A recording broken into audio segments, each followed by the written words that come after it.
10 La loi de l'envie, comprendre et anticiper ses effets. L'envie, un mécanisme profondément humain. Les humains se comparent en permanence. Cette tendance peut être un moteur de progression, mais aussi une source d'envie et de ressentiment. L'envie ne se manifeste pas toujours directement, elle peut se dissimuler derrière une amitié trop démonstrative, des plaisanteries teintées de sarcasme ou un malaise face au succès d'autrui. Il est essentiel de reconnaître ces signes et d'apprendre à naviguer avec prudence pour éviter d'attirer une jalousie destructrice. L'histoire de Mary Shelley, une leçon sur l'envie déguisée. Mary Shelley, célèbre auteure de Frankenstein, a connu des pertes et des épreuves douloureuses. Après tant de souffrances, elle aspire à une stabilité et s'installe en Italie avec son mari, Percy Shelley. Là-bas, elle rencontre Jane et Edward Williams, un couple anglais qui devient rapidement proche du sien. Mary, en quête de réconfort, se lie d'amitié avec Jane, mais un déséquilibre s'installe. Percy se rapproche de Jane, séduite par sa douceur et son admiration. Mary se retrouve peu à peu mise à l'écart. Un schéma répétitif dans les choix de Percy Shelley. Percy Shelley a toujours eu un type de relation bien défini, il recherche d'abord une femme simple et charmante, Harriet, puis la quitte pour une partenaire intellectuellement stimulante, Mary, avant de se tourner à nouveau vers une femme plus docile et admirative, Jane. Mary comprend ce cycle, mais cela ne l'empêche pas de souffrir de cet éloignement progressif. L'intuition de Mary, un mauvais pressentiment. Le couple s'installe alors ici, un endroit isolé où Mary ressent un profond malaise. Ses craintes se confirment lorsqu'elle subit une fausse couche. Pendant ce temps, Percy, absorbé par sa passion pour la mer, s'éloigne encore davantage, inconscient du poids émotionnel qui pèse sur Mary. Une tragédie annoncée. Un jour, Percy et Edward prennent la mer sur un voilier mal conçu. Une tempête éclate et les emporte. Percy Shelley meurt tragiquement, laissant Mary seule, accablée de douleur et de culpabilité. Elle trouve alors un nouvel objectif, préserver et promouvoir l'œuvre de son mari. L'attitude révélatrice de Jane après la mort de Percy.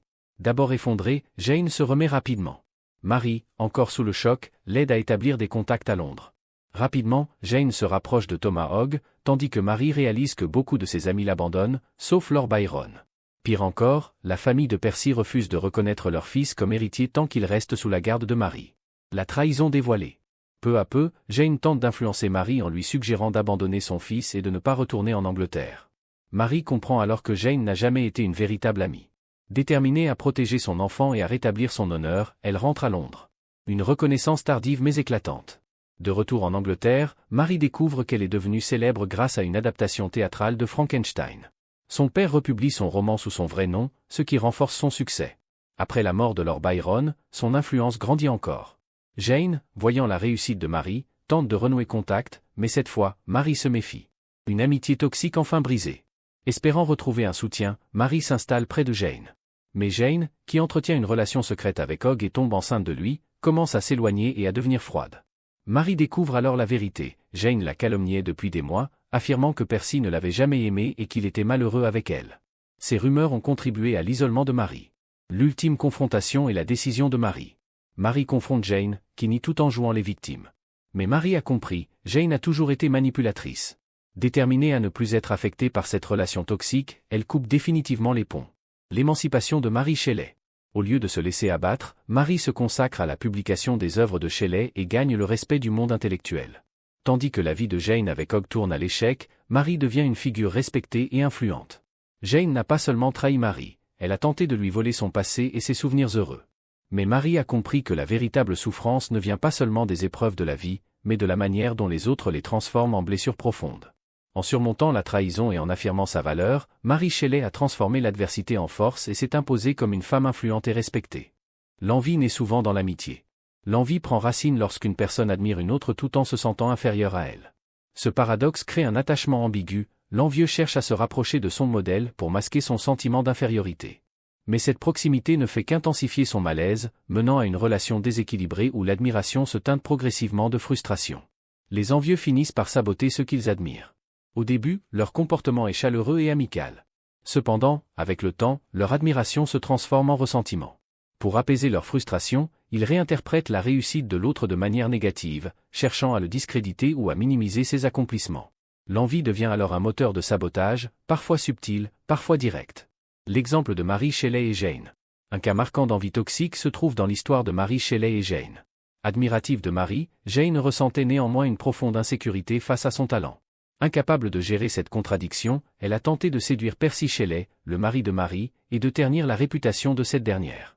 Après la mort de Percy, Jane a intensifié ses attaques en colportant des rumeurs blessantes, contribuant à l'isolement social de Marie. Comment repérer un ami envieux? Certains signaux permettent d'identifier une personne animée par l'envie. Incohérence relationnelle, une alternance entre amitié et hostilité. Conseils nuisibles, des recommandations déguisées qui freinent votre progression. Rumeurs et critiques détournées, des remarques sournoises destinées à vous discréditer. Attitude passive-agressive, regard désobligeant, silence lourd de sens. Se protéger de l'envie. Pour éviter de tomber dans les pièges des relations toxiques, il est essentiel de faire confiance à son intuition. Un malaise persistant est souvent un signal d'alerte. Recueillir d'autres avis, des observateurs neutres peuvent aider à identifier un comportement toxique. Être vigilant face aux conseils ambigus, les encouragements douteux ou les suggestions contre-productives cachent parfois de mauvaises intentions. Prendre de la distance progressivement, couper les liens trop brutalement peut provoquer une réaction hostile. La complexité de l'envie. L'envie est une émotion sournoise car elle est rarement assumée. Contrairement à la colère, qui s'exprime ouvertement, elle se dissimule derrière des rationalisations. L'envieux se convainc que l'autre a eu de la chance, qu'il a bénéficié d'un privilège immérité ou qu'une injustice est en jeu. L'envie peut être dangereuse. L'histoire et la mythologie regorgent d'exemples d'envie conduisant à des actes extrêmes, comme le mythe de Caïn et Abel. Aujourd'hui, cette hostilité prend des formes plus insidieuses, calomnie, sabotage, manipulation et destruction de réputation. Identifier les envieux. Certains signes permettent de reconnaître un envieux. Critiques cachées, des piques déguisées sous couvert d'humour ou de bienveillance. Changement soudain d'attitude, un éloignement ou une froideur inexpliquée. Jouissance secrète des échecs des autres, ce phénomène, appelé Schadenfreude, trahit une jalousie profonde. Les éloges empoisonnés. Les envieux excellent dans l'art des compliments à double tranchant. C'est impressionnant que tu aies réussi malgré tout ça. Tu as eu de la chance que ça marche pour toi. Félicitations, mais ça a dû être difficile de sacrifier autant. Les médisances et commérages. Un envieux aime propager des rumeurs et commenter les difficultés des autres. Il prend un plaisir particulier à diffuser des histoires négatives, et si vous l'entendez parler ainsi d'autrui, il y a de fortes chances qu'il en fasse autant à votre sujet. L'attirance-rejet des envieux. L'envieux suit souvent un schéma relationnel en 3 étapes. Approche séduisante, il manifeste un intérêt marqué, vous flattant et vous attirant dans son cercle. Critiques insidieuses, petit à petit, il commence à pointer vos défauts ou minimiser vos réussites. Alternance entre soutien et attaque, il crée une dynamique instable où vous doutez constamment de ses intentions. Lorsque vous vous défendez, il inverse les rôles et vous fait passer pour l'agresseur. L'origine de l'envie selon Melanie Klein. La psychanalyste Melanie Klein suggère que l'envie prend racine dès l'enfance. Un manque d'attention ou de reconnaissance parentale peut engendrer une tendance à la comparaison et une insatisfaction chronique, nourrissant l'envie tout au long de la vie. Comment les envieux gèrent-ils leurs sentiments? Face à leur propre envie, ils adoptent différentes stratégies. Dévaloriser les réussites des autres pour ne pas se sentir inférieur. Éviter la comparaison en cherchant l'indépendance. Se sous-estimer volontairement pour ne pas entrer en compétition. Cependant, ces stratégies restent fragiles et s'effondrent sous la pression. Le niveleur par le bas, un type d'envieux dangereux. Ce profil d'envieux adopte une approche cynique et destructrice. Il critique systématiquement les personnes qui réussissent. Il justifie son inaction en accusant les autres de favoritisme ou de tricherie. Il utilise l'humour noir et le sarcasme pour décourager les ambitieux. Il peut aller jusqu'à saboter les efforts des autres sous prétexte de justice ou d'équité. Les différentes formes d'envieux. Le tir au flanc égocentrique. Ce type de personne estime qu'il mérite le succès sans fournir d'efforts. Frustré par ceux qui travaillent dur et obtiennent des résultats, ils tentent parfois de saboter leur réussite sous couvert de justice ou d'égalité. Un exemple historique illustre ce phénomène, William Thalman contre Christopher Warren. Leçon, soyez attentifs aux individus qui, sous prétexte d'égalité, cherchent à nuire aux travailleurs acharnés. L'obsédé du statut. Ces individus évaluent leur valeur personnelle à travers leur position sociale et leurs possessions. Constamment en comparaison avec les autres, ils développent une jalousie toxique qui peut mener à des attaques sournoises, comme le démontre l'exemple de Greg Nett l'envers Reggie Jackson. Leçon, ne mettez pas trop en avant vos succès face à ceux qui les perçoivent uniquement comme une question de prestige. La sangsue. D'abord admiratif et serviable, ce type d'envieux finit par se retourner contre celui qu'il jalouse. Un cas extrême est celui de Yolanda Saldivar, qui a trahi et assassiné Selena. Leçon, méfiez-vous des personnes trop empressées à vous flatter ou à vous rendre service. Le maître de l'insécurité. Ce profil est souvent celui d'un supérieur hiérarchique qui craint d'être éclipsé par un subordonné talentueux. Par peur de perdre son statut, il écarte les éléments prometteurs, comme Michael Eisner l'a fait avec Jeffrey Katzenberg chez Disney. Leçon, lorsque vous êtes sous la supervision d'un tel individu, évitez d'exposer pleinement vos compétences et laissez-le penser que vos idées viennent de lui. Pourquoi l'envie se déclenche? L'envie naît de plusieurs facteurs. Un succès soudain, ceux qui aspirent aux mêmes objectifs peuvent ressentir une frustration intense. Le talent naturel, il semble parfois injuste aux yeux de ceux qui doivent travailler plus dur pour réussir. Les femmes qui réussissent, elles sont souvent plus critiquées que félicitées pour leurs accomplissements. Stratégie de protection. Restez humble et attribuez une part de votre succès à la chance. Valorisez les autres et incluez-les dans vos réussites.